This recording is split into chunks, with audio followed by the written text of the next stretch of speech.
అది నేనే కానీ మనలో ఎవరమైనా, ఏ సంఘానికైనా ఒక సేవకుడిగా నిన్ను వర్తమానాన్ని పిలిచినప్పుడు కానీ, లేక ఒక సేవకుడు అయ్యా నేను ఈ వారం నేను ఉండలేకపోతున్నాను, వేరే పని మీదో లేక అనారోగ్యంతో నేను రాలేకపోతున్నాను, ఈ ఒక్క పూట వచ్చి మా సంఘానికి ఏమైనా వాక్యం చెప్పండి పాస్టర్ గారు అని సహాయంగా నిన్ను కోరినప్పుడు ఒక సేవకుడిగా అక్కడికి వెళ్ళిన తర్వాత సేవకుని యొక్క దుఃఖాన్ని, అతని స్థాయిని గుర్తించే నువ్వు మాట్లాడాలి. అది నువ్వైనా నేనైనా. ఆ ఒక్క పూట వర్తమానము వాళ్ళ సేవకుడిని డామినేట్ చేసేదై ఉండకూడదు. ఈయనెవరో కానీ కొత్త వచ్చాడు కానీ మా పాస్టర్ గారి కంటే విరగొట్టేసాడు, అదరగొట్టేసాడు, సూపర్ చెప్పేశాడు, ఈయన చర్చ ఎక్కడో తెలిస్తే మనం కూడా అక్కడికి వెళ్ళిపోదాం అన్న అభిప్రాయం సంఘములో ఏ విశ్వాసం కూడా రానియకూడదు. తిరిగి వాళ్ళు అనుకోవాలి, అయ్యా మీరు లేకపోయినా మంచి దైవజనులు వచ్చారు, మంచి వాక్యం చెప్పారు, నిజంగా మేము చాలా దీవించబడ్డాం అన్న మాటే ఆ పాస్టర్ గారితో ఆ స్థానిక సంఘస్థులు చెప్పాలి తప్ప వారిలో వాళ్ళ గ్రూపులు బయలుదేరి దాతాన్ అభిరామ్ కోరాహు వలె గుంపులు బయలుదేరి భిన్నత్వాలు సంఘాల్లో సృష్టించబడకూడదు. ఇది సేవకులుగా మొట్టమొదట మనం నేర్చుకోవాలి. ఏ సంఘానికి మనం వెళ్ళినా ఆ సంఘము క్రీస్తు యేసులో ఎంతవరకు ఆత్మీయంగా వర్ధిల్లుతుంది, ఒక లేని స్థితిలో ఉంటే వర్ధిల్లాలన్న భావంతో మనం వెళ్ళాలి తప్ప ఏదో ఆశించో, స్వలాభాన్ని అపేక్షించో, లేక నేనంటే ఏంటి ఒక్కసారి అక్కడ చూపించాలా ఆ భావంతో దయచేసి ఏ సేవకుడు కూడా ముందడుగు వేయకూడదు. ఇవి సేవకుడికి ఉండవలసినటువంటి చాలా విలువైనటువంటి మంచి లక్షణాలు. ఎవరి సంఘమైనా అది క్రీస్తు స్వరక్తం ఇచ్చి సంపాదించిన సంఘం కాబట్టి ఆ సంఘములో వాళ్ళు నా చర్చకు వచ్చేస్తే బాగుంటుందేమో అన్న అభిప్రాయాలు దయచేసి ఎవరికీ ఉండద్దు. ఎవరి సంఘం వారిదే. సేవకులుగా సమాజంగా కూడుకోవాలా. నీ సంఘానికి నేను రావచ్చు, నా సంఘానికి నువ్వు రావచ్చు. అందరం కలిసి చేసేది క్రీస్తు యొక్క ఉన్నతమైన పని. ఆ పిలుపుకు మనం పిలువబడ్డాం కాబట్టి ఆ పిలుపుకు తగినట్టుగానే మనం ముందుకు సాగాలి. కాబట్టి మంచిది. చాలా ఆసక్తితో దేవుని యొక్క మాటలు మీరు వింటూ ఉన్నారు, సంతోషం. ఈ కూడిక అయిన తర్వాత సేవకుల సదస్సు అయిన తర్వాత మీకు ఏమైనా ప్రశ్నలు, సందేహాలు, ఏదో చిన్న పెద్దదైనా అలాంటి ఏమైనా ఒకవేళ ఉంటే మీరు తెలియపరచండి. అలాగే బైబిల్ గురించే కాక ఒకవేళ ఇస్లాంను గురించి కానీ, మరి ముస్లింల యొక్క రక్షణ కోసం ఏంటండి, మరి ఇంతమంది ముస్లింలు వారు నడిచే మార్గం సరైందా కాదా, మరి వారు కూడా ఏ విగ్రహారాధన చేయరు, చేతులెత్తే నమాజులకి ప్రార్థన చేస్తారు, వారు చేసే ప్రార్థనలు దేవుడికి చేరతాయా, అసలు ఏంటి వాళ్ళు ఇస్మాయిల్ సంతత కాదా ఏంటి, ఇలాగేమైనా మీకేమైనా సందేహాలు ఉంటే వాటిని కోసం తెలియపరచండి. ఈ సందర్భంలో 82వ కీర్తన మొదటి మాటలో చూస్తే సమాజం మధ్య దైవముల మధ్య యెహోవా తీర్పు తీర్చున్నాడు అనేటువంటి ఒక మాట మనకు కనబడుతుంది.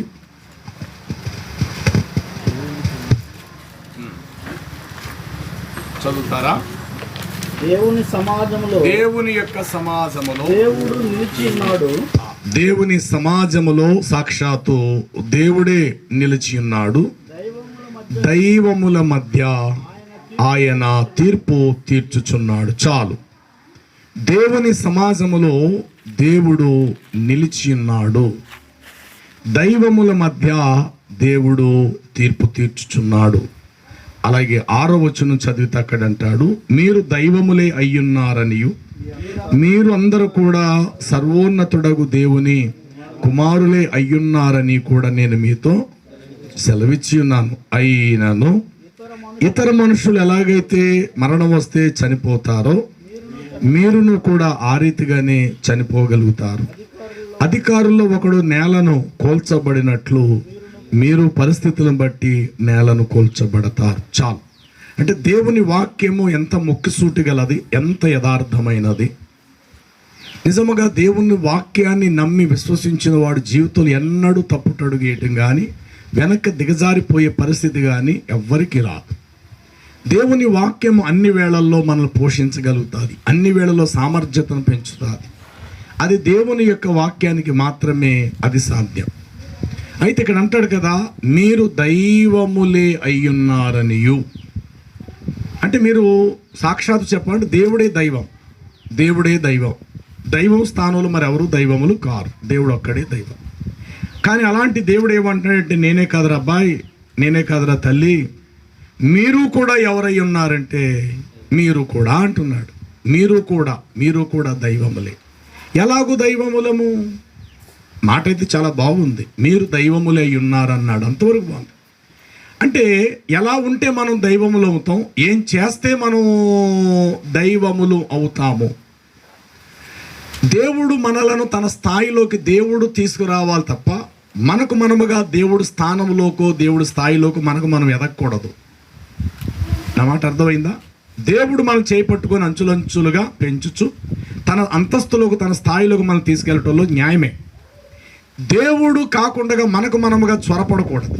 ఉదాహరణకు లూసిఫర్ ఉన్నాడు, మహోన్నతునితో నన్ను నేను సమానముగా చేసుకుందును, దేవుని సింహాసనము కంటే నా సింహాసనం ఇంకా పైకి హెచ్చింతును అని అతడు తనలో తాను అనుకునేను అన్న మాట మనం చదువుతాం. కాబట్టి దేవుని ఉన్నత స్థానము నుండి అతడు తన స్థాయిని కోల్పోయాడు. ఆ స్థానంలో ఉండకుండా అతడు మరి దేవుడు లేని లోకంలో పడినట్లుగా ఆ లూసిఫర్ అనే ప్రధాన దూత దేవుడికి దూరం అయిపోయాడు. ఒక సందర్భంలో యోసేపు యొక్క కాళ్ళు తన అన్నలందరూ వచ్చి పట్టుకుంటారు, అది ఐగుప్తు దేశంలో.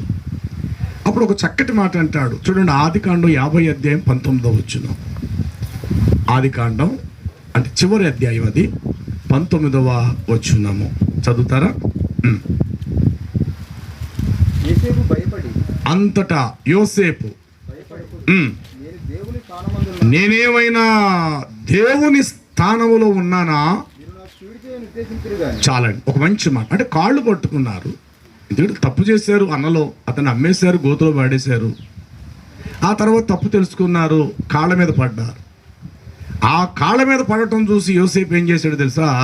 భయపడ్డాడు. భయపడి లెగండి, నేనేమైనా దేవుని స్థానంలో ఉన్నాననుకుంటున్నారా మీరు?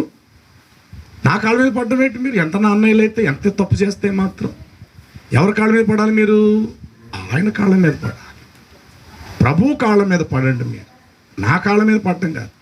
మీరు నా కాళ్ళ మీద పడి నన్ను ఏం చేస్తున్నారు తెలుసా? మీరు తెలియకుండానే దేవుని స్థానంలోకి నన్ను తీసుకెళ్తున్నారు. ఇది తప్పు. నేను నా స్థానంలో ఉండనే, అంతే. నా స్థానంలో నేను ఉండటం నాకు న్యాయం, దేవుని స్థానంలో దేవుడు ఉండటం దేవుడికి న్యాయం. కానీ ఏదో మీకు మంచి జరగాలని, నాకేదో కీడు చేశారని, ఇప్పుడేదో మీ కడుపు నుండి అన్నం పెడుతున్నానని నన్ను తీసుకెళ్ళి మీరు ఏ స్థానంలో పెట్టద్దు? దేవుని స్థానంలో పెట్టద్దు. అబ్బాయి తప్పురా, లెగండి అని చెప్పేసేసి యోసేపు కాళ్ళ మీద తన అన్నలు పడటం చూచి భయపడి నేను దేవుని స్థానంలో ఉన్నానా అన్నాడు. ఒక సందర్భంలో పేతురు కొర్నేలింటికి వెళ్ళాడు. శతాధిపతి, చాలామంది అన్యజనులతో ఇల్లంతా నిండిపోయింది. కొర్నేలు బయటకు వచ్చి గబగబ వచ్చేసేసి పేతురు కాళ్ళ మీద పడిపోయాడు. ఎలాగ పడ్డాడు కదా, పోలే అని అనుకోలేదు. వద్దు సుమే, లే నీవు నా కాళ్ళ మీద పడటాన్ని నేనేమైనా దేవుడిని అనుకుంటున్నారా అన్నట్టు, దేవునికే తప్ప మరి ఎవరి కాళ్ళ మీద నువ్వు పడద్దు నాయన అన్నట్టు అక్కడ పేతురు కొర్నేలు శతాధిపతితో చెప్తాడు. అలాగే యోహాను విషయంలో పద్మాసు ద్వీపమందు దేవదూత ప్రత్యక్షమైనప్పుడు యోహాను దేవుని దూత కాళ్ళ మీద పడటం జరుగుతుంది.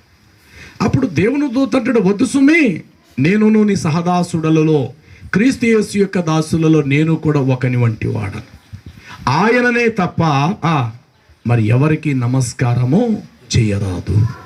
చూసారా, ఒక దూత కాళ్ళ మీద పడితే దూత వద్దన్నాడు, ఓకే. పేతురు కాళ్ళ మీద పడితే పేతురు కూడా వద్దు సుమా అన్నాడు.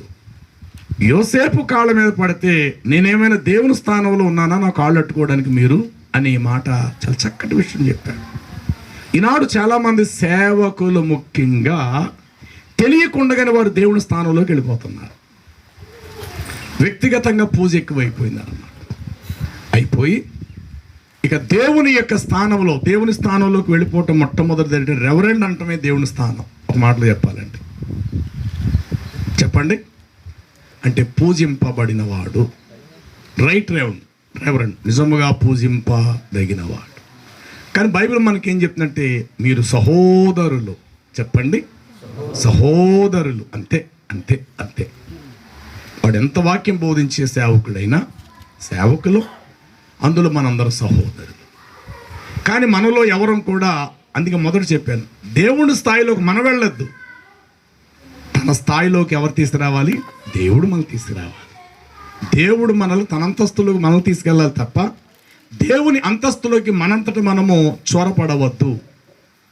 ఈనాడు ఎక్కువ శాతము అదే జరుగుతుంది, వ్యక్తి పూజ. కొన్ని మాట చెప్పాను కాదు కానీ మా ప్రాంతాల్లో మేము చూస్తూ ఉంటాం. ఒక ఆయన అనేవాడు, నన్ను ముట్టుకోకుండా నా ప్రభావం మీలోకి వచ్చేస్తుంది.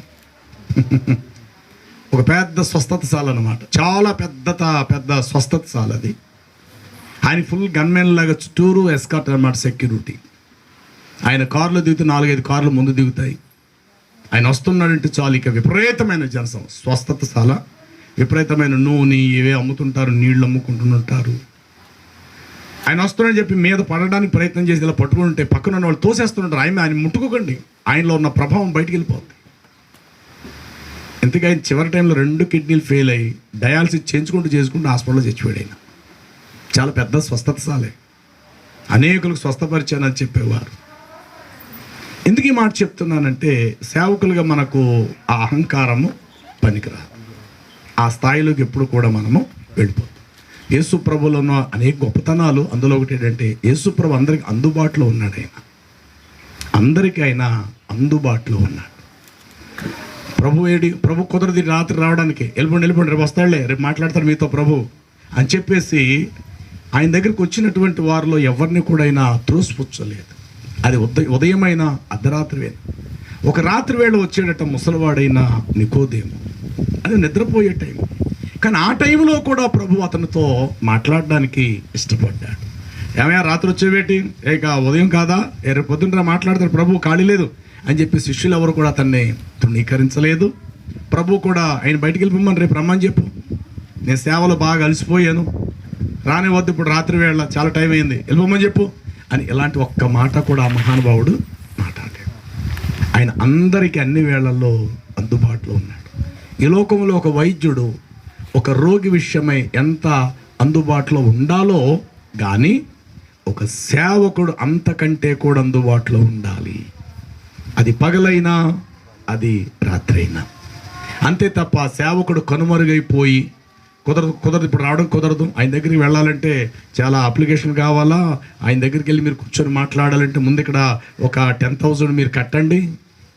ఏమండి, ఇదైనా విగ్రహారాధన కూడా దర్శనం చేసుకోండి, ఆ టోకెన్ తీసుకొని మనం వెళ్ళడానికి. యేసు ప్రభు వారి దగ్గర అది లేదు. అందరికీ ఆయన అందుబాటులో, ఆయన సేవకులైన అపోస్తులు కూడా అందుబాటులో, సేవకుడు కూడా ఇప్పుడు కూడా అందుబాటులో ఉండాలి.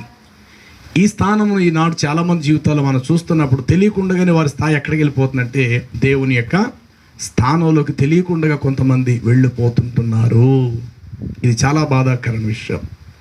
అయితే మనంతటా మనం దేవుని స్థానంలోకి వెళ్ళొద్దు, కానీ చెప్పాలి దేవుడే మనలను తనంతటి స్థాయిలోకి తీసుకురావాలి. ఆయన అంటాడు కదా, నేను పరిశుద్ధుడును కనుక మీరు పాపులుగా ఉండండి అని అనలా.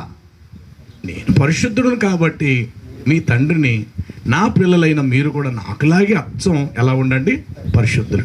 అలాగే నేను వెలుగై ఉన్నాను, మీరు ఎప్పుడు చీకట్లో ఉండండి, నా దగ్గర రాకండి, నేను మాత్రం వెలుగుగా ఉంటాను అని అనుకోలేదు ఆయన. నేను ఎలాగ వెలుగైతే అయి ఉన్నానో ఇంచుమించు మీరు కూడా నాకులాగా వెలుగుగా ఉంటే నాకు సంతోషం. ఎందుకంటే నేనుండు చోట నాతో పాటు మీరు కూడా ఉంటారు. ఇది ప్రభు యొక్క ఉద్దేశం. కానీ ప్రభు వెలుగై ఉండగా మనంతటా మనం వెలుగు సంపాదించుకోవడం ప్రయత్నం చేయదు. ఆయన మనల్ని వెలిగించాలి, ఆయన మనల్ని వెలుగుగా మార్చాలి. కానీ మనంతటా మనమే వెలుగైపోయామని మనంతటా మనం చంకలు కొట్టుకోవడానికి వీల్లేదు. అదేవిధంగా ఇక్కడ అంటాడు, మీరు దైవములే అన్నాడు. ఇక్కడ ఎలాగ మనం దైవములు చెప్పండి, అసలు ఎలాగో దైవములు, దేవుడు ఒక్కడే దైవం. అయితే ఎప్పుడు దైవములు, ఎక్కడ దైవములు, ఎలాగ దైవములు అనేది 82వ కీర్తనలు దాని ప్రస్తావన లేదు. దీనికి మూలం యేసు ప్రభువారే చెప్పారు. 10 అధ్యాయము 34, 35 యోహాను సువార్త చూడండి. 10 అధ్యాయము 34, 35. అందుకు యేసు, లేఖనము ఎన్నడును నిరార్థకము కాదని మీరు ఎరుగరా? దేవుని వాక్యము ఎవని యొద్దకు వచ్చునో వాడే లేక వారే దైవం. దానికి ఒక మాట పైన కూడా ఉంటారు, నేను దైవము, మీరు దైవములై ఉన్నారనియు నేనే స్వయంగా అన్నానన్నట్టు అనగా మీ కీర్తన 82:6లో చెప్పబడలేదా? అంటే మీ ధర్మశాస్త్రములో వ్రాయబడలేదా? లేఖనము ఎన్నడుకి ఎప్పటికి కూడా అది అబద్ధము, నిరార్థకము కానేరదు. అయితే దేవుని వాక్యము ఎవరి యొద్దకు వస్తాదో దట్స్ ఆల్, అంతే. 82వ కీర్తనలో దాని పరిపూర్ణత లేదు. మీరు దైవములే అయ్యున్నారనియు మీరందరూ సర్వోన్నతుడగు దేవుని కుమారులై ఉన్నారని నేను మీతో చెప్పుచున్నాను. అయినప్పటికీ ఇతర మనుషులు చచ్చినట్లు మీరు చస్తారు, ఒకడు అధికారులు కూలినట్లు మీరు కూలిపోతారని ఆ మాట అక్కడితో అలాగా ముగించబడింది. మరి మీరు దైవములు అని చెప్పి విడిచిపెట్టిన ఆ లేఖనములో ఎలాగుంటే మన దైవములు? ఎప్పుడు మన దైవములు? ఏం చేస్తే మనం దైవములు? దేని దగ్గరికి మనం వెళితే దైవములు? లేక ఏది మన యొద్దకు వస్తే మన దైవములు అని అంటే దానికి సంపూర్ణంగా యేసయ్య చెప్పిన మాట ఏమిటంటే, దేవుని వాక్యము ఎవని యొద్దకైతే వచ్చునో చెప్పండి, వారు మాత్రమే, అందరూ కాదు. చెప్పండి, అందరూ.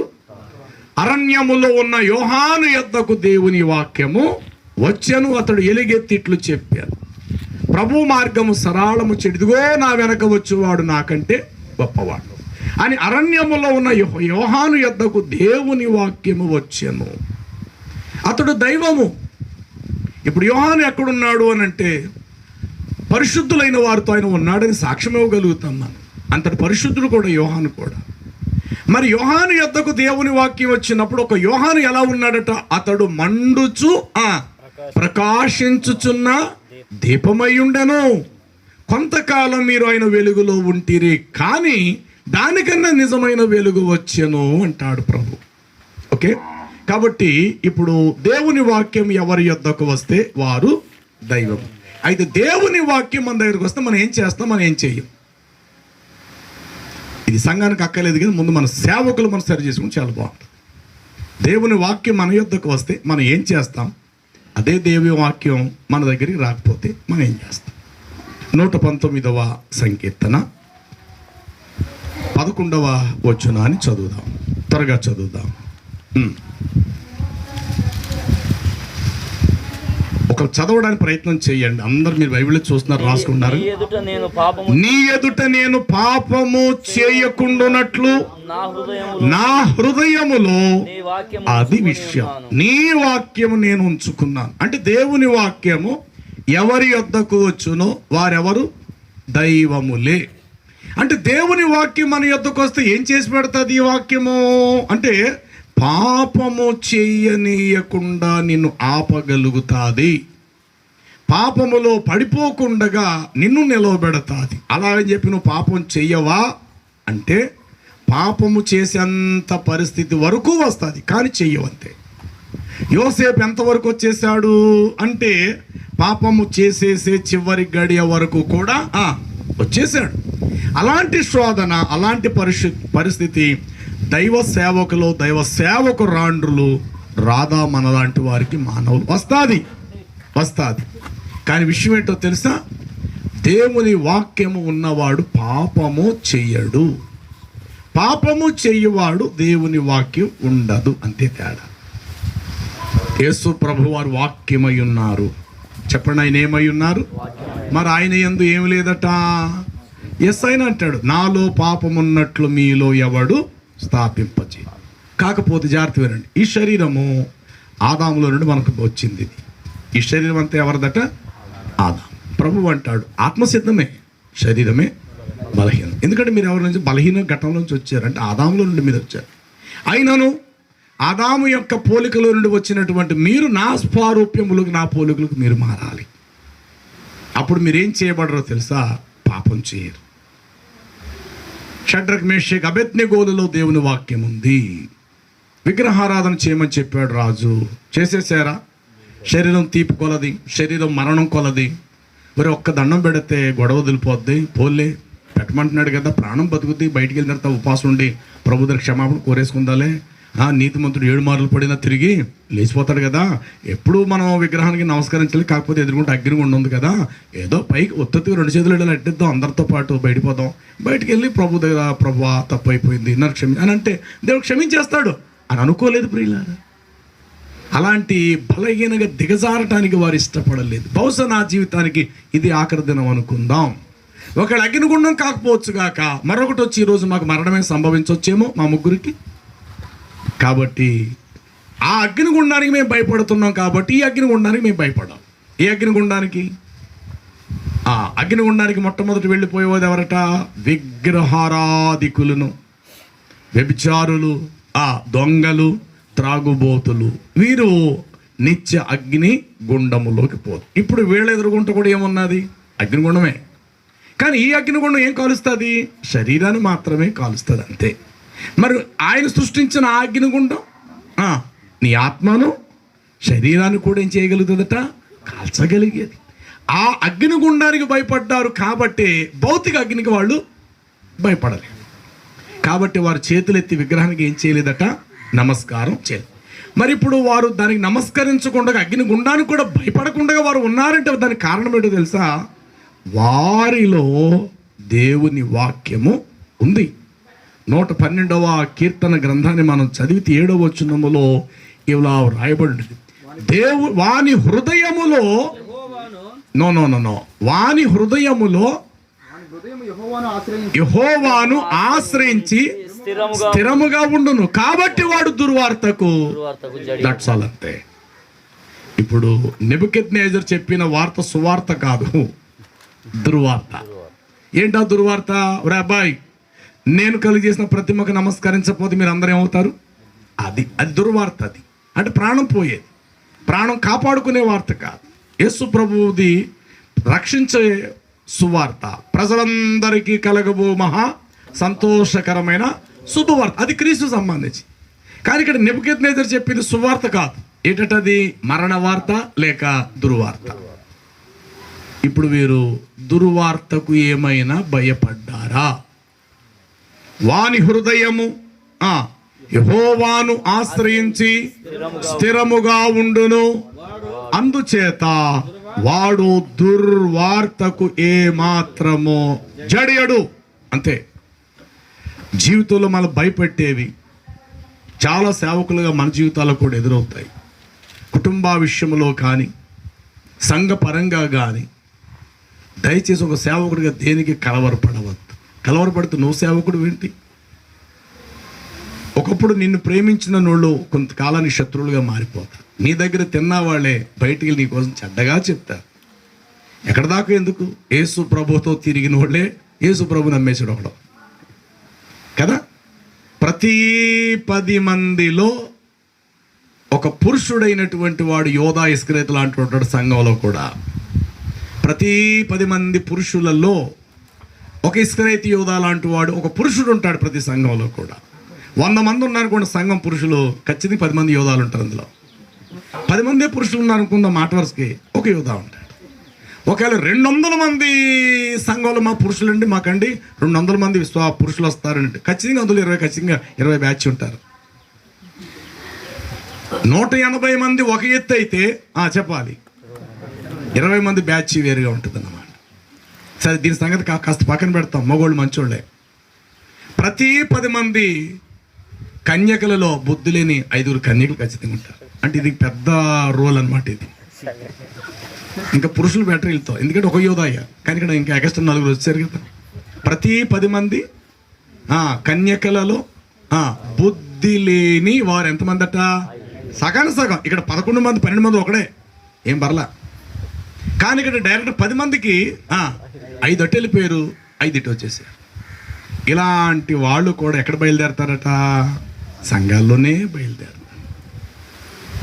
దేవుని సేవకులు, దేవుడు నమ్మి మనకు పని అప్పగించాడు. నీకు శ్రమ వచ్చిన సంగతి ఆ మాత్రం ఆయనకి తెలదా ఏంటి? నీకు కష్టం వచ్చింది, నువ్వు చాటున కన్నీళ్లు గారుస్తున్నావు సంగతి ఆ మాత్రం తెలుసుకోలేని అసమర్థుడా ఏంటి దేవుడు? తెలుసుండే కొన్ని సందర్భాల్లో శ్రమలకు నిన్ను విడిచిపెడతాడు. తెలుసుండే నిన్ను శ్రమలకు, ఇబ్బందులకు కొన్ని సందర్భాలు అప్పగించినప్పుడట నీకు సహాయం దొరకదట. దొరుకుద్ది.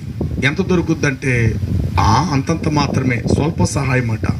చూడండి, దానియేలు గ్రంథం 9 అధ్యాయంలో చూస్తే వారు కృంగిపడి ఉన్నప్పుడు వారికి స్వల్ప సహాయం మాత్రమే దొరుకును అనేటువంటి ఒక చక్కటి మాట కనబడుతుంది.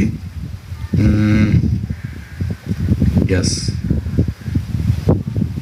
33వ వచనం అంటే 11వ అధ్యాయం అనుకుంటా, 11 దానియేలు గ్రంథము 33వ వచనం చూద్దాం.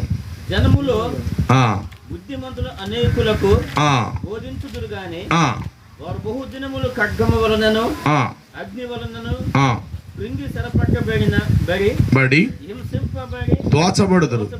వారు కృంగిపో సమయంలో మాత్రం పెద్ద సహాయం అయితే వారికి దొరకదు కానీ దట్స్ ఆల్. అంతే. ఎంత దొరుకుద్దటండి? ఆ కొద్దిలో నేను తృప్తి పడాలి ఒక సేవకుడుగా. పెద్దంత ఏం తెచ్చాడు నీకేం దేవుడు? అన్ని ఇరుకులైపోతాయి కానీ ఒక్క తలుపు తెరుస్తాడు అంతే. అన్ని తలుపులు మూసేయబడి అంటే 100కి 99 తలుపులు మూసే ఉంటాయి, ఏదో ఒక మూల ఒక్క చిన్న తలుపు తెరుస్తాడు. ఏమంటే ఇప్పుడు నలువైపులు తలుపులేసి బంధించారు. నేనంటాను ఏదో ఒక చిన్న తలుపు సందులో నుండి చిన్న వెలుతురైనా లోపలికి రాక మానేస్తుందా? చెప్పరే. తలుపు తెరిస్తే చాలా పెద్ద వెలుతురు రావచ్చు, తలుపు భారీగా తెరిచేస్తాడు. కానీ ఎంత తలుపు మూసినా ఆ తలుపు గడప సందులో నుండైనా రవ్వంతైనా ఏం రావచ్చు లోపలికి? కాంతి, వెలుతురు రావచ్చు. దేవుడు తన బిడ్డలకు అందించే సహాయం కూడా అప్పుడప్పుడు ఆ కొద్ది దాంతో నిన్ను ధైర్యపరుస్తాడు. ఆ కొంచెములోనే దేవుడు నిన్ను తృప్తిపరుస్తాడు. నీ సంఘానికి 100 మంది ఉన్నప్పుడు అదే అన్నం తిన్నాం, అదే బట్ట కట్టారు. ఎందుకో నీ వాక్యం, నువ్వు చెప్పే ఖండితమైన వాక్యం ఇష్టం లేదని ఎక్కడికో వెళ్ళిపోయారు, ఏదో చేశారు. 25 మంది మిగిలేరు అనుకుంది. 25 మంది మిగిలినంత మాత్రాన్ని నీకు అన్నమే తక్కువ చేయడు దేవుడు. ఆనాడు ఆ భోజనమే పెట్టాడు, ఇప్పుడు ఆ భోజనమే పెడతాడు. అలాగని చెప్పి లోకం గొడ్డుపోలేదు. కాలువ ఎండిపోతుంది, నదులు ఎండిపోతాయేమో కానీ సముద్రం ఏమి ఎండిపోదు. నువ్వు వలయటమే ఆలస్యం కానీ 24 ఎప్పుడు కూడా ఏం పడుతుంటాయట? చేప పడతాయి. ఎందుకంటే నువ్వు పిల్ల కాలువ దగ్గర లేవు, మహాసముద్రం అనేటువంటి క్రీస్తు దగ్గర ఉన్నావు. లోకలు ఎన్నో ఈ పోనివ్వండి వెళ్ళినాయి. ఏ మనుషులైనా గొడ్డుపోయారా? మనుషులన్నీ వారు భూమి మీద లేకుండా పోయారు, మొత్తం అందరూ చచ్చిపోయారు భూమి మీద. మనుషులే లేదా? ఉన్నారు. ప్రయాసపడు వేయి, మరో చోటు వలవై మరో కొత్త మంది దేవుడు నీకు ఇస్తాడు.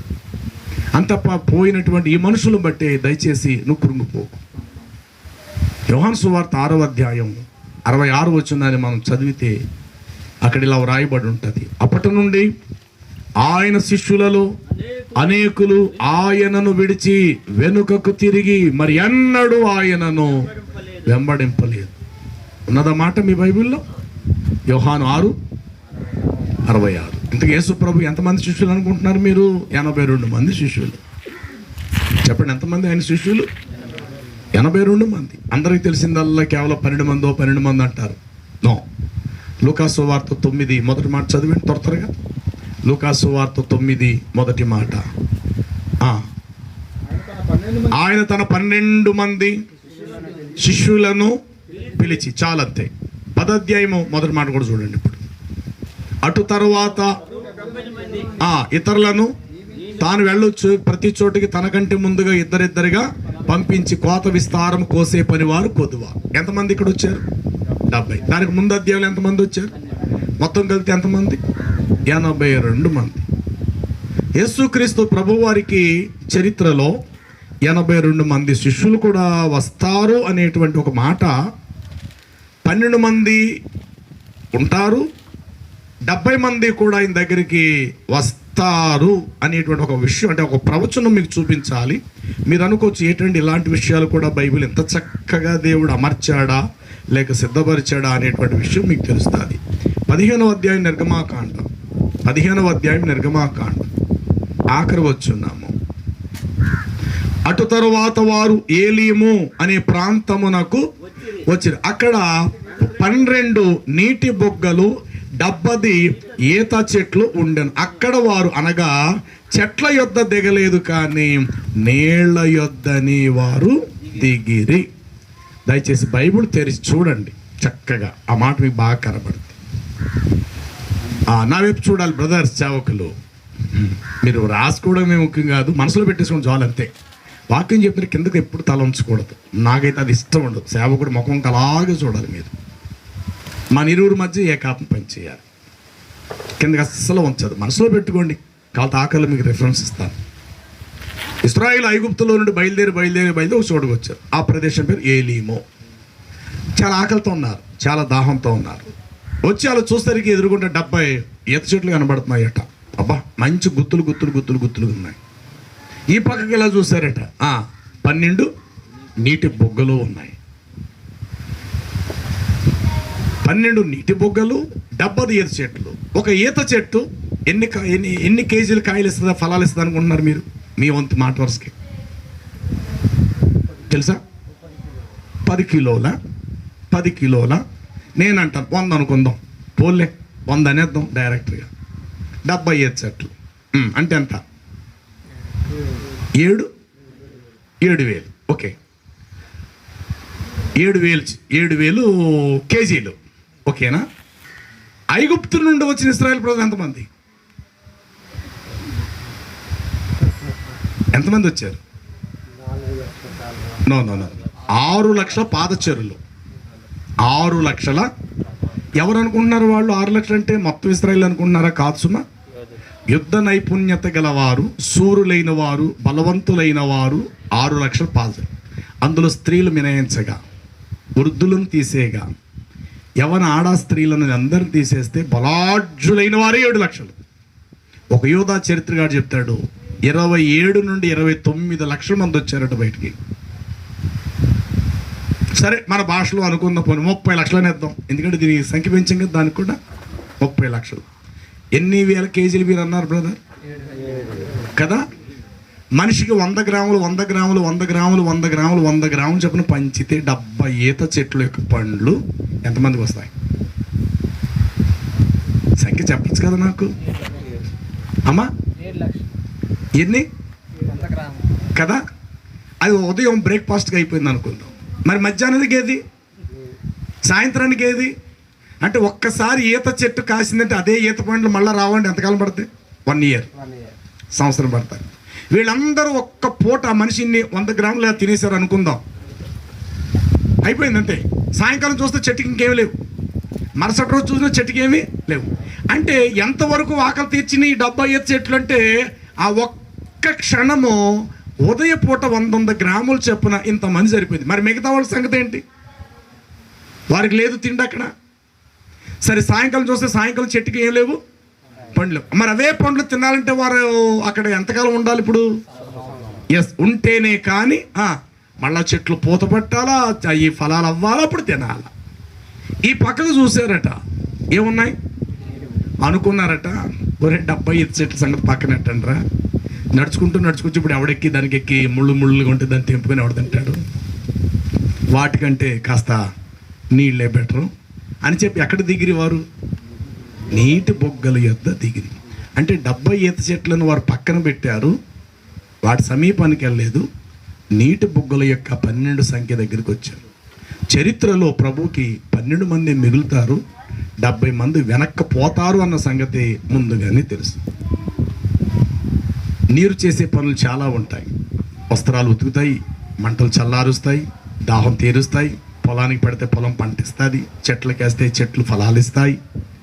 ఇన్ని రకాల సదుపాయాలు ఎందులో ఉన్నాయి? నీళ్ళల్లో ఉన్నాయి. ఆ నీళ్ళే 12 అపోస్తులు. అంటే యోధానికి వస్తే కాస్త పక్కన పెడదాం, అతను కూడా కలిపేసుకుందాం. ఎంతమంది? 12 మంది. అంటే 12 నీటి బొగ్గలు, 12 మంది శిష్యులతో సాదృశ్యం.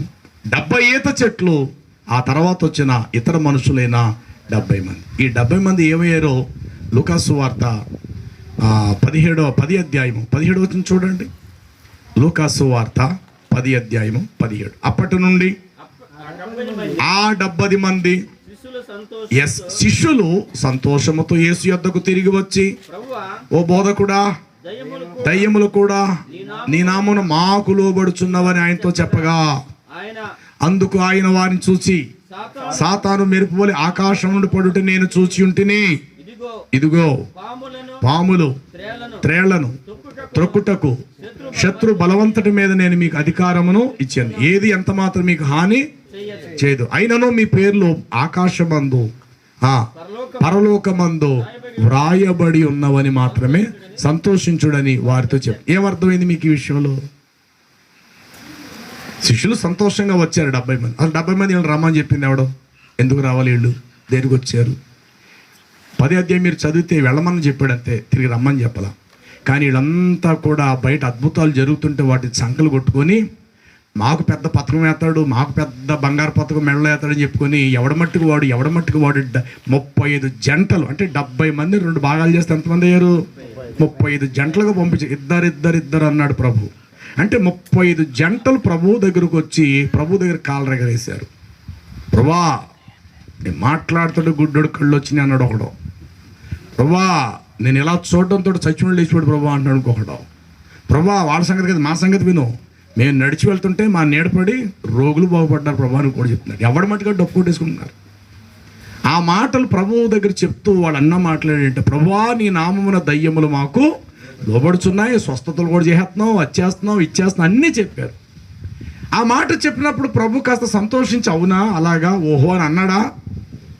కానీ ఎవరిని ఎత్తుకున్నాడు తెలుసా? చూడండి, సాతానుడు మెరుపు వలి ఆకాశము నుండి పడటం నేను చూశాను రా అన్నాడట. అంటే ఎక్కడ యెషయా 14వ అధ్యాయములో తేజో నక్షత్రమా వేకు చుక్క నీవెట్ల ఆకాశము నుండి పడితివి అన్న ఆ సందర్భాన్ని ఇక్కడ అసలు ఎందుకు యేసుప్రభువు ఎందుకు ఎత్తుకున్నారంటే, ఆనాడు ఆడు గర్వించే దూరం అయిపోయాడు. వాడు ఊరికే దూరం అవ్వలే, వాడి గర్వం, వాడి అతిశయమే వాడిని దూరం చేసేసింది. హగ్గై గ్రంథం అనుకుంటా అక్కడ ఉంటుంది, కొండ సందులలో నివసించుచున్నవాడా నన్ను ఎవడు కిందకు పడతరోయగలవాడని నువ్వు అనుకుంటా, నీ హృదయ గర్వము చేతనే నీవు పడిపోతావనే మాట కూడా వ్రాయబడింది. కాబట్టి ఇప్పుడు ప్రభువు చెప్పిన మాటకి ఏంటి అర్థం ఏంటంటే, నక్షత్రం అనే అపవాది ఎలాగైతే పడ్డాడో మీరు కూడా పడిపోతారా అబ్బాయి, అంత గర్వపడటం మీకు అంత మంచిది కాదు. మీ పేర్లు పరలోకంలో రాయబడ్డ, దాన్ని బట్టి మీరు సంతోషించండి తప్ప దయ్యాలు వదిలిపోయాయి, గుడ్డోళ్ళు కళ్ళు వచ్చేసాయి, మేము వెళుతుంటే అద్భుతాలు జరిగి ఇవే శాశ్వతాన్ని మీరు అనుకోకండి. మీ పరలోకం నేను సిద్ధపరిచాను, అందులోకి రావటానికి మీరు సిద్ధపడండి. భూలోక సంబంధమైన వాటి మీద మనసు పెట్టుకోకండి రా, మీరు నశించిపోతారు. నిత్య జీవం కలిగించే దాని మీద మనసు పెట్టండి. నా నామంలో మీకు అధికారం ఇచ్చాను, మీరు మాట్లాడితే దయ్యాలు లోబడతాయి, రోగులు శుద్ధులవుతారు, చచ్చిపోయిన కూడా బతారు. నేను ఇచ్చాను కదా అధికారం, అది నాది. అదేదో మీ సొంతం అన్నట్టు ఎలా డప్పు కొట్టేసుకుంటున్నారు మీరు అని యేసు ప్రభు వారు కాస్త ఖండించి బుద్ధి చెప్పాడు పని. ఈ 70 మంది ఏం చేశారు తెలుసా? ఆ తర్వాత మరుసటి రోజు కట్టగట్టుకొని వచ్చారట. ఉదయాన్నే వచ్చి, అది మీకు యోహాను సువార్తలో మీరు చదివారు, వచ్చి ప్రభు మరి మేము వెళ్తాము అన్నారట. ఎక్కడికి అన్నట. ఇంకా నీ దగ్గర ఉండడానికి మాకు ఇష్టం లేదు, మాకు నచ్చిన త్రోవల్లో మేము వెళ్ళిపోతాం. బదులు ప్రభు ఎందుకు వెళ్తున్నారు ఏంటని కూడా అడగలేదు. ఆ కింద వచనంలో ఏమంటాడు? 6వ అధ్యాయం 66లో యోహాను సువార్తలో, అందుకు యేసు మీరును కూడా వారితో పాటు వెళ్ళిపోవాలని అనుకొనుచున్నారా అని కడమ అపోస్తులను 12 మందిని అడుగగా, అందుకు సీమోను పేతురు, బోధకుడా ఎవరి యొద్దకు మేము వెళతాము? అయ్యయ్యో నీవే కదా మాకు నిత్య జీవానిచ్చే నిత్య జీవపు మాటలు కదా వాడవు, నీవే దేవుని పరిశుద్ధుడవు, నిన్ను విడిచి మేము ఎక్కడికి పోం. ఇంతకీ మిగిలింది ఎంతమంది? వెళ్ళిపోయింది ఎంతమంది? కారణం ఏంటి? ఎస్, దేవుని స్థానంలోకి వెళ్ళారు, వారు నిలబడలేదు. ఈరోజు మీరు చాలామంది టీవీలో మీరు చూస్తుంటుంటారు. కొంతమంది అనుకుంటారు వీళ్ళకి ఇంతమంది జనాభా వచ్చేస్తున్నారు, మా సంఘాలు ఏంటి ఎలాగని మీరు అనుకుంటున్నారా? దేవుడు మీకోసం మంచి మాట చెప్పాడు, చిన్నమందా భయపడకండి.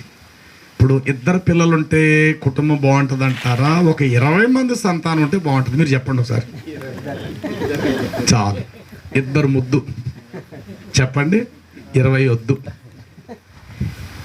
ఒకటి వచ్చి నానా గౌన్ చిరిగిపోయింది అంటుంది, ఇంకోటి వచ్చి నానా నాకు స్కూల్ బ్యాగ్ తెగిపోయింది అంటాడు, ఇంకోటి వచ్చి అంటాడు నానా నాకు దెబ్బ తగిలితే కుట్లు వేయించు అంటాడు. ఎంతమందికని సేవ చేస్తాడండి వీడు. అంటే సంఖ్య పెరిగే కొలది బరువు బాధ్యతలు కూడా అలాగే పెరుగుతాయి.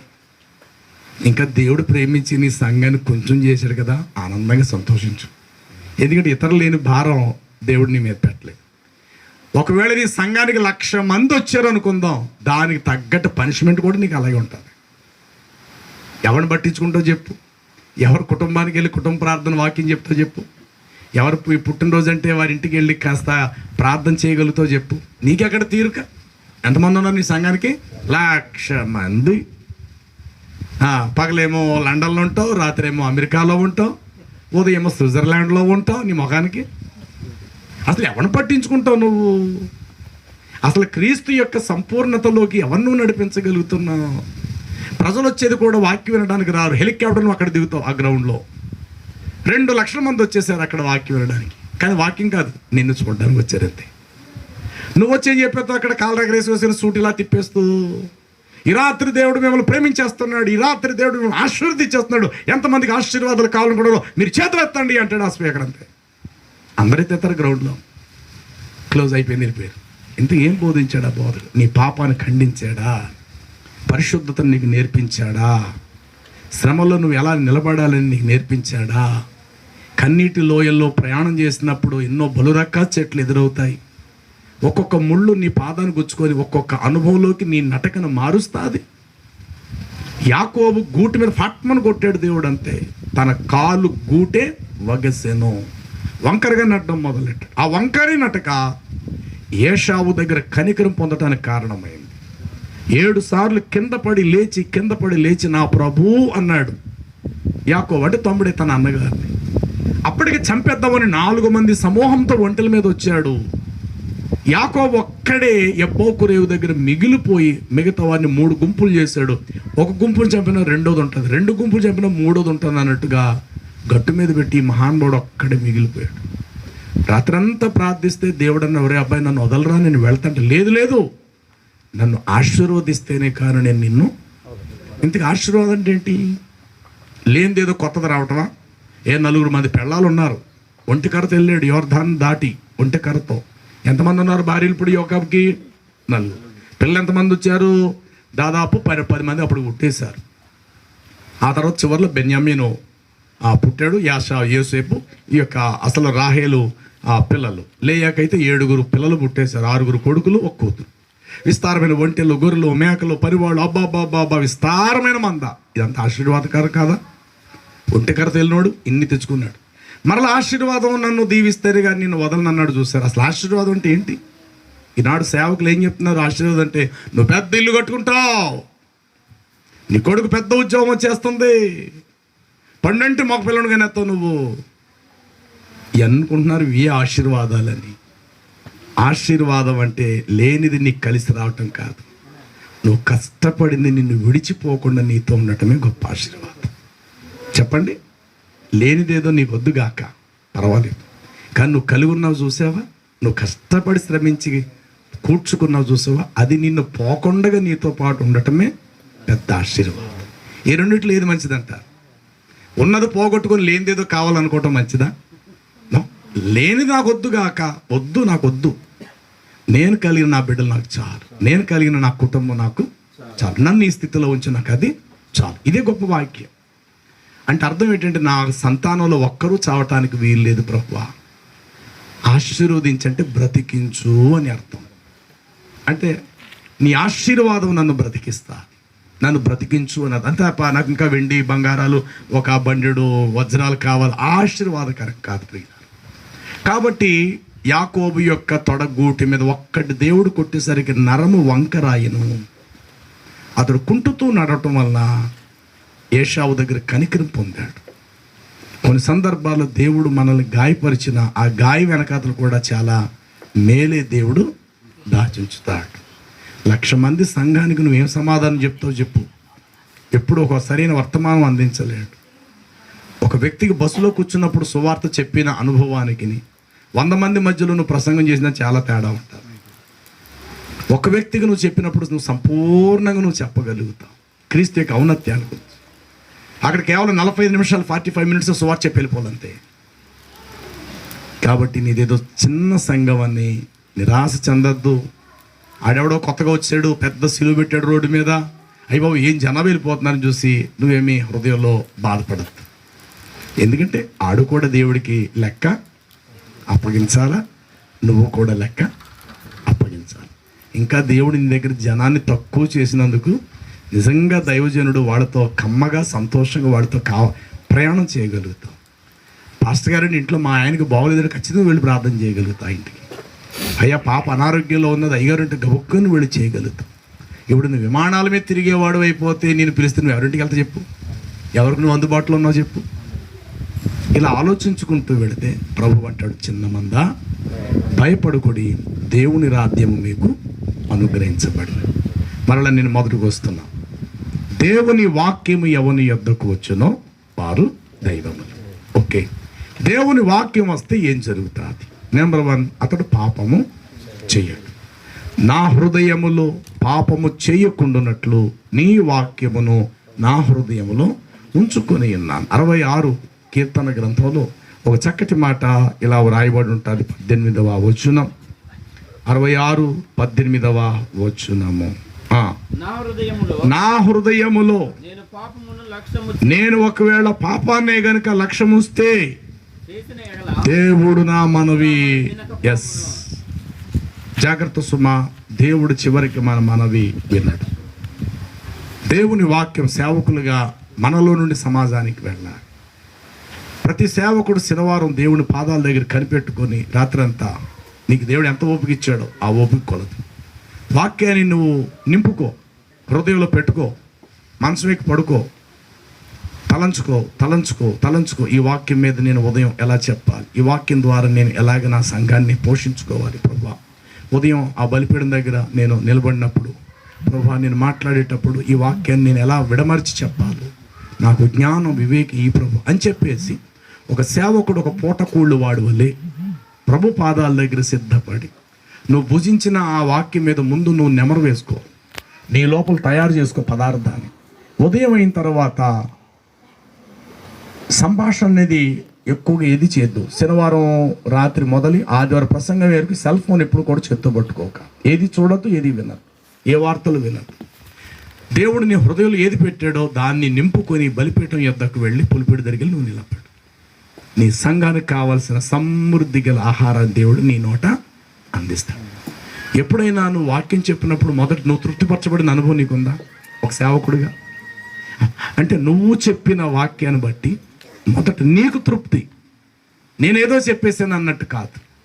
మొదట నీ కళ్ళు చెమ్మగలటం, దేవుని అపారమైన ప్రేమతో ముందు నీ హృదయం అంతా నిండిపోవటం, నీ హృదయ అంతఃకరణములలో నుండి ధారాళమైన వాక్యం జీవధారలు బయలుదేరి రావటం. ఆ వాక్యం వింటున్న నీ ఎదుట కూర్చున్న విశ్వాసులు కంట తడి పెట్టుకుని అలాగా కళ్ళు తుడుచుకోవటం, ప్రభువుకి వాళ్ళ హృదయాలు మరింత దగ్గరగా చేరబడటం అనేది ఒక సేవకుడిగా ఎప్పుడైనా నువ్వు చూసావా? అది చూడగలిగితేనే ఉన్నతమైన అనుభవం. ప్రియులాడు, నేను ఏది చెప్పేసాను అనేది గొప్ప కాదు. నువ్వు చెబుతున్నది మొదట నువ్వు పోషించబడాలి, నీ కడుపు నీ హృదయం నింపబడాలి. నువ్వు పండించి ఇస్తున్న ఆ వాక్య వర్తమానము నీ ఎదుట కూర్చున్న వారందరూ కూడా కడుపు నిండా తిని బలం పొంది వారు మరలాసారి వచ్చినప్పుడు ఒకలో ఇద్దరినో వెంటబెట్టుకొని మా పాస్టర్ గారి వాక్యం మీరు విందురు కానీ రండి అని చెప్పి వాక్యం కొరకే నీ యొద్దకు నీ జనులు తీసుకురాలి తప్ప నువ్వు అనుకున్న కోరికలు తీరిపోతే దేవుడు నిన్ను అనుకున్న దీవెనలు ఇచ్చేస్తాడు ఆ ఉద్దేశాలు కూడా, అంటే సంఘాన్ని కూడా అలాగే మనం మోటివేట్ చేయాలి. నీకు కావాలంటే రా వాక్యం యొద్దకు రండి, దప్పికున్న వాళ్ళ నీళ్ళ యొద్దకు రండి అన్నట్టు వాక్యం దగ్గర రండి. వాక్యమే నీకు అన్ని విషయాలు జవాబుదారి. ఒక్క వాక్యం నువ్వు అంగీకరించవా దాని వెనకలు అన్నీ కలిసి వస్తాయంటే అది ఏదైనా కావచ్చు. అసలు వాక్యమే నువ్వు అంగీకరించకపోతే ఏమి ఇచ్చేయాలి దేవుడు నీకు? వాక్యం నీలో లేదు అంటే పాపం వచ్చి నీలో సుఖ నివాసం చేస్తున్నట్టే కదా. కాబట్టి వాని హృదయములో దేవుని ధర్మశాస్త్రం ఉన్నది కనుక వాడు దుర్వార్తకు ఏమి కాడు. ఎస్, యోబు దగ్గరకు 4 దుర్వార్తలు వచ్చాయి. అయ్యా ఇప్పుడే నీ పంట అగ్నితో కాలిపోయింది అన్నాడు. అయ్యా నీ పశువులన్నీ దోచేసుకున్నారన్నాడు.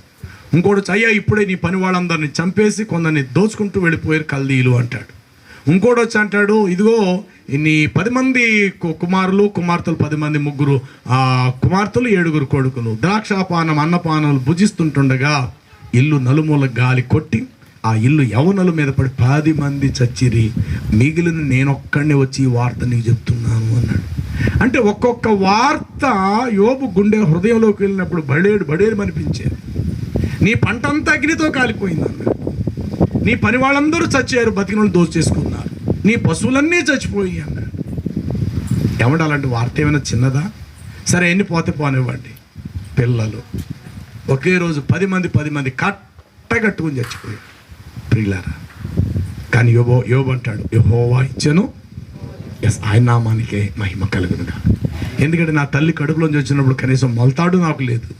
దిగంబరిగా వచ్చాను, పెరిగి పెద్దవాడిని అయ్యాను, నాకు భార్యగా నువ్వు నేను కలిసాము, 10 మంది బిడ్డలు కన్నావు. కానీ మూర్ఖురాలు మాట్లాడినట్లుగా నీవు మాట్లాడవద్దు.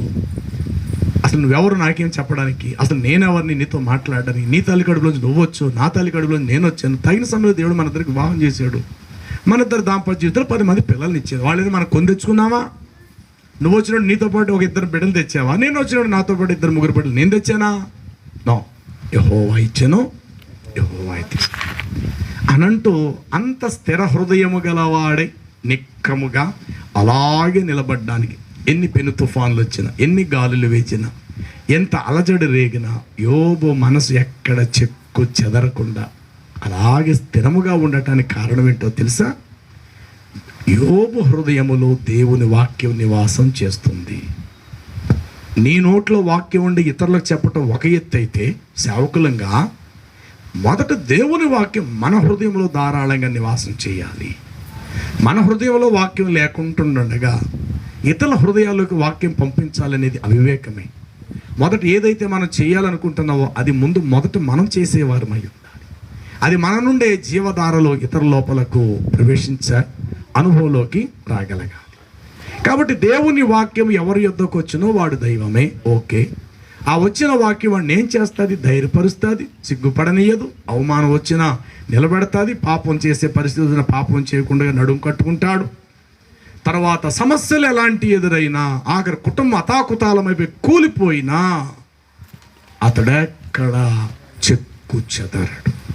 ఎందుకంటే ఆ యోబు మనం చదివాం కదా, ప్రకాశ కీర్తన 112:7 చెప్పాడు కదా, అతని హృదయము యెహోవాను ఆశ్రయించి స్థిరముగా ఉండును, అతడు దుర్వార్తకు ఏమాత్రం కూడా ఏం చేయడటండి, భయపడడు. కాబట్టి ప్రియులారా, నేను ముగిస్తున్న సమయం 1:15 కావచ్చింది. ప్రశ్నలు ఏముంటే మనం చివరిలో చూద్దాం. కాబట్టి ఈ దినకాలం ఈ వర్తమానం మన హృదయాలకు చాలు. ఒక సేవకులుగా విశ్వాసులు కూడా కంటతడి పెట్టించే పరిస్థితులు ఎదురవుతాయి. ప్రేమించిన నోళ్లే శపించేవిగా మారుతాయి. ఈరోజు 100 మంది నాకు సంఘం అనుకుంటావు, కొంతకాలానికి వాళ్ళు ఉండకపోవచ్చు, ఎవరో కొత్త వాళ్ళు వస్తారు. కానీ ఇంకా నువ్వు బ్రతికి ఉన్నావు కదా, ఎవరి వైపు దేవుడు నిన్ను చేతులు చాపనివ్వడు. ఒకసారి దేవుడి వైపు చేతులు ఎప్పుడైతే మనం ఎత్తామో నిత్యము దేవుడి వైపు చేతులు ఎత్తేవారిగానే ఉండాలి. దేవుని స్థాయి దాటి మనుషుల వైపు ఎప్పుడైతే చేతులు ఎత్తామో ఇచ్చే దేవుడు తన చేతులు ముడుచుకుంటాడు. ఇక దేవుని నుండి సహాయం ఎప్పటికీ మనం కోరుకోవద్దు, రాదుకో. ఏమీ లేకపోయినా దేవుడి వైపే చేతులు చాచుంచు. ఏలియాతో అన్నాడు, నువ్వు కేరేతు వాగు దగ్గర పో అబ్బాయి అన్నాడు. ఆ నీళ్లు ఉంటాయి కానీ మరి నాకు ఆహారం ఆడబడతారు ప్రభా అన్నమాట అన్నాడా? అనలేదు. ఏలియా, నువ్వు వెళ్ళి కేరేతు వాగు దగ్గర ఉండి అచ్చట ఉండి నీళ్లు త్రాగు, అంతే అంతే. ప్రభు అది ఎడారు కదా, అసలు ఎక్కడ ఇల్లులు కనబడవే, అక్కడ ఎవరు నాకు అన్నం పెడతారు? ఓరు పిచ్చోడా, ఆకాశం గాల్లో తిరిగే కాకోలం చేత నేను పోషిస్తానయ్యా అన్నాడు. అదేంటి ప్రభు, కాకులా? ఎస్, కాకులే. కాకి తినే అలవాటు ఉంది తప్ప పెట్టే అలవాటు లేదు. కానీ నేను చేయిస్తాను అబ్బాయి, నువ్వు వెళ్ళి చక్కగా నీళ్ళు తాగు, చక్కగా ఉదయమందును అస్తమయ వేళ యందును వాటి నోట రొట్టెయును మాంసమును. అబ్బాబ్బాబ్బా, ఎంత మంచి ఫుడ్ అండి పెద్ద మనిషికి. ఏ దేవుడు ఆనాడు అలా పోషించలేదా?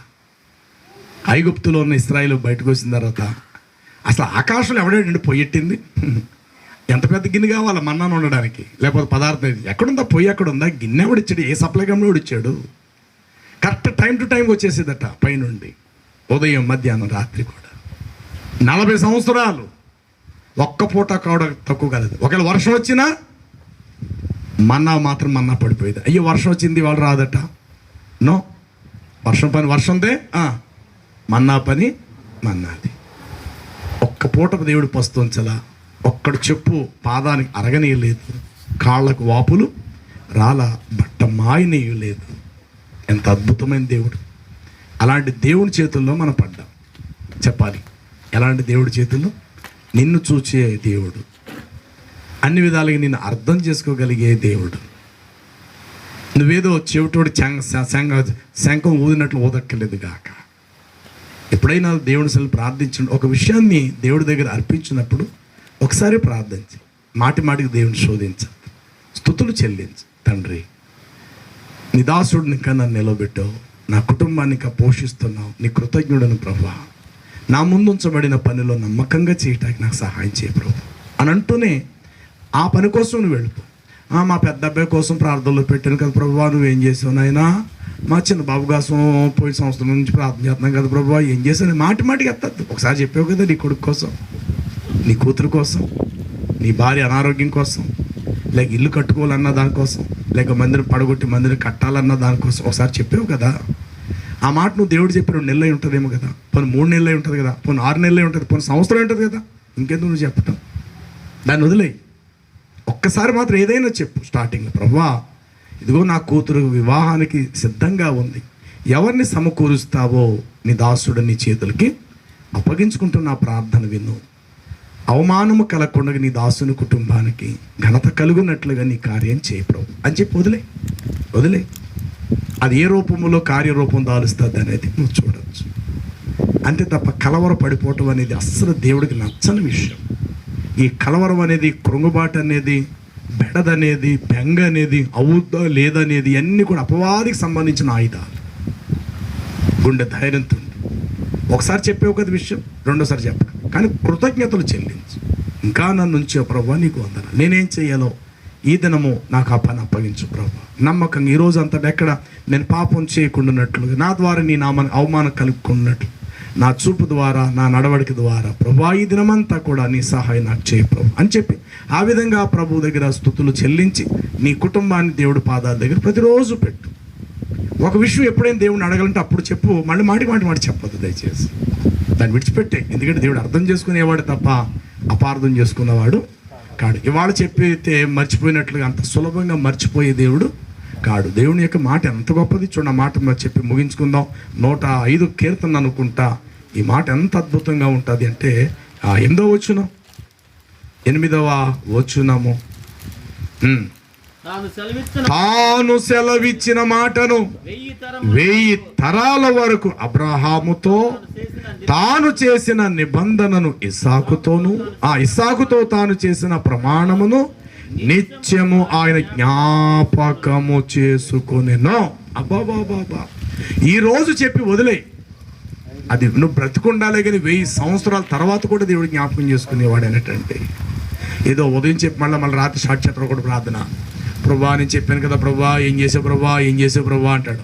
మళ్ళీ రాత్రి చెప్తే ఉదయం దేవుడు మర్చిపోయాడు, మనం మళ్ళీ ఉదయాన్నే స్టార్ట్ చేస్తాడు, పూజ చేసినట్టు, ఆరతి ఇచ్చినట్టు. ప్రభా రాత్రి చెప్పాను కదా ప్రభా, ఏం చేసావు ప్రభా అంటాడు. మళ్ళీ మధ్యాహ్నం గుర్తుంది, మధ్యాహ్నం కూడా అదే స్టార్ట్ చేస్తాడు. వద్దు, ఇది సేవకుడు లక్షణం. నా లక్షణం అంటే అది కాదు. ఒక విషయాన్ని దేవుడి దగ్గర పెట్టాం, గప్చిప్ అయితే మౌనం అయిపోయింది, చెప్పద్దు.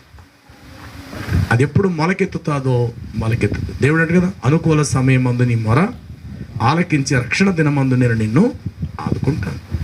కొన్ని సందర్భాల్లో మనం ప్రార్థన చేయొచ్చు, ఆలస్యం అవుతుంటాయి కొన్ని కార్యాలు, కానీ వాక్యం సెలవిస్తుంది, మీ అందు దయ చూపవలనని యెహోవా ఆలస్యం చేస్తున్నాడని యెషయా 30:18 వచనంలో ఆ మాట వ్రాయబడి ఉంటుంది. మీ అందు దయ చూపవలనని యెహోవా ఆలస్యం చేస్తున్నాడు, మిమ్మల్ని కరుణించాలని ఇంకా ఆయన ద్వారము యొద్ద నిలవబడి ఉన్నాడు అని చెప్పి వ్రాయబడి ఉంటుంది. సేవకులుగా మనం కూడా మనుషులమే. కంట తడి పెట్టుకుని అనేక కుటుంబాల దగ్గరికి వెళ్ళి మనం ప్రార్థన చేసి వాళ్ళ కంటిని తుడిచి వాళ్ళని ఆదరించడం అనేది మనకు బాగా తెలిసిన విషయమే. కానీ ఒక సేవకుడు మూలపడిపోతే సంఘం ఎవడు రాడు. నాకు తెలిసిన కొంతమంది సేవకులు చచ్చిపోయి కరోనా పేరు చెప్పి విశ్వాసాలు ఎవ్వడు వెళ్ళలేదండి సేవకుడి దగ్గరికి, వెళ్ళలేదు. నా వ్యక్తి కొన్ని సేవలు నేనే సేవకుల్ని, హిందువులే కూడా అగ్నితో కాల్ చేసే పరిస్థితిలో, ఫైర్ చేసే విషయంలో తలగోరు పెడతారు కదా, వాడి పిల్లల్ని తీసుకొచ్చి తలగోరు పెట్టించి ముందు మోకరించి ప్రార్థన చేసుకో. ఈ టైంలో ఎవ్వడు రాడు, నీ బంధువులు. హాస్పిటల్లో బ్రతిమలాడి తెచ్చాడు నీ తల్లి దేహాన్ని. దేవుడు చేసిన గొప్ప కార్యం. కాబట్టి కొడుకుకి కరుణ, అందరికీ కరుణ. మోకరింప చేసే ప్రార్థన చేసి నీ పద్ధతులు తిరుగుతానంటారు కదా, తిరగటి. ఎందుకంటే ఆ వీడియో అక్కడ దూరం నుండి వాళ్ళ బంధువులందరూ చూస్తున్నారు. వాళ్ళని ఎందుకు బాధ పెట్టాలి? మీ పద్ధతిలో చేసుకోండి, ప్రార్థన చేసుకోండి. ఇలాగా కరోనా టైంలో కానీ ఎందుకు ఈ మాట చెప్తానంటే, అదే బలంతో ఒక సేవకుడికి ఒక్క సంఘం రాదు. పాస్టర్ గారు ఎలా ఉన్నారు, పాస్టర్ గారు తింటున్నారా లేదా, అసలు ఆయన భార్య బలహీనరాలు కదా, ఆ ఇంట్లో పెద్ద కొడుకు కాస్త అనారోగ్యంతో ఉంటాడే, అసలు పాస్టర్ గారి కుటుంబం గడుస్తుందా గడవట్లేదా, ఏమన్నా ఉందా ఏమి లేదా అని అడగటానికి ఒక్కడు రాడండి. కానీ వాడికి ఎవరికైనా పోయే కాలం వస్తే మాత్రం సేవకుడు ఖచ్చితంగా వెళ్ళాలి, ఇంకా పరామర్శించాలి. అమ్మ మీరు ఎలా ఉన్నారు, అమ్మ మీరు కనీసం పాస్టర్ గారు ఫోను కూడా మాకు నువ్వు చేయొచ్చు కదా, నీకేం పోయే కాలం. వీళ్ళు చేయరు, ఎవరు చేయరు. ఎస్, కానీ సేవకుడు మాత్రం అందరికీ ఫోన్ చేయాలి. ఇలా ఎందుకంటే మనం దేవుని జతపని వారము, రెండోది మీరందరూ పరిచారకులు అన్నాడు. అంటే పరిచర్య చేయటకే నేను వచ్చాను తప్ప చేయించుకొనుటకు నేను రాలేదన్నాడు. కాబట్టి మీలో ఎవడైనా గొప్పవాడు కాగోరు ఎడల అతడు మీ అందరికీ పనివాడిగా ఉండాలి. మీలో ఎవడైనా గనుడు కాగోరుని ఎడల అతడు మీ అందరికీ దాసుడై ఉండాలి ప్రభు చెప్పాడు. ఆ విషయంలో ప్రభు నడుం కట్టాడట. నడుం కట్టి పళ్ళెములో నీళ్లు పోసి శిష్యుల కాళ్ళు కడగటం మొదలెట్టాడు, పరిచయం చేశాడు. కాబట్టి ఆ అనుభవంలో మనం ఉన్నాం కనుక సేవకులమైన మనం కూడా దేవుడు అప్పగించిన సంఘాన్ని నమ్మకంగా కాపాడుతూ, ఎంతమందిని మనం సంపాదించామనేది ముఖ్యం కాదు, ఎంతమందిలో దేవుని వాక్యం నింపేమనేది ముఖ్యం.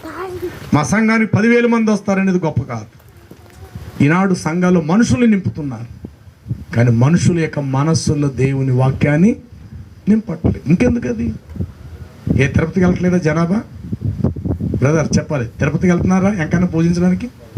ఎంతమంది వెళ్తున్నారు? లక్షలు. మరి లక్షల మంది అక్కడికి వెళ్తున్నారు. అప్పుడు సతీష్ కుమార్ సంఘం ఏపడింది ఇప్పుడు చిన్నదే. మరి ఇప్పుడు దేవుడు సతీష్ కుమార్ సంఘంలో ఉన్నాడు అందామా, తిరుపతిలో ఉన్నాడు అందామా? నేనైతే తిరుపతిలో ఉన్నాడంట దేవుడు. ఆ రూట్లో మాట్లాడితే ఎందుకని? మాకు ఎక్కువ సంఘం వస్తున్నారు, ఇది పరిశుద్ధ స్థలము, దేవుడి స్థలాన్ని దీవించాడు, ఇది మాత్రమే పరలోకపు గవిని, ఇది ఇక్కడికి వస్తేనే మీకు దేవుని వాక్యం సమృద్ధిగా సత్యవాక్యం దొరుకుతుందని తగలడితే నీ దగ్గరకు వచ్చేది ఒక 50,000 మంది రావచ్చు. మరి తిరుపతికి ఎంతమంది పోతున్నారు? లక్షలు. నీకు ఆఫ్టర్ కానుక ఎంత వస్తుంది? ప్రతిరోజు 25 నుండి 35 కోట్లు వస్తుంది కానుక. మరి ఏది గొప్ప అందం? అలా అనుకుంటే ఇప్పుడు బైబిల్లోని యెహోవా దేవుడే తిరుపతిలో అద్భుతాలు చేస్తున్నాడని అందామా? తిరుపతిలో అందరు రండి రండి నా దగ్గర రండి, నేను మీకు విశ్రాంతి ఇస్తాను, కమా రండి రండి, బస్సులో రైల్లో ట్రైన్లో ఫ్లైట్లో రండి అని అంటున్నాడు దేవుడు. ఏమని తిరుపతిలో కూర్చొని? దుష్టుని సామ్రాజ్యం కూడా లోకంలో పెరుగుతాయి.